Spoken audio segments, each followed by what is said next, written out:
Добрый день, уважаемые коллеги, партнеры и инвесторы. В этом видео мы расскажем вам о визите наших партнеров из Motorized System в лабораторию СовЭлМаш. В ходе этого визита нам предоставили опытную партию тяговых асинхронных двигателей DA100S от Виктора Арестова для проведения специальных тестов и снятия характеристик. По результатам тестов в лаборатории будет выбран оптимальный и наиболее эффективный вариант компоновки двигателя. Соответственно, он и пойдет в серийное производство.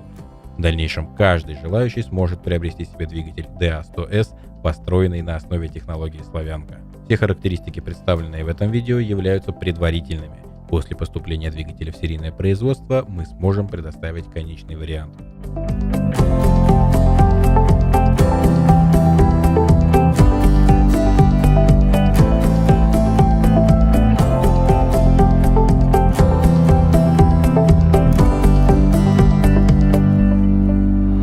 Обязательно подписывайтесь на канал, ставьте лайк и нажимайте на колокольчик. Не забудьте вступить в группу ВКонтакте и зарегистрироваться в личном кабинете официального сайта проекта «Двигатели Дуюнова». А еще будем вам очень признательны, если вы сделаете репост этого видео. Это очень сильно поможет в развитии проекта. С вами был Александр Сударев, спасибо за просмотр и до новых встреч.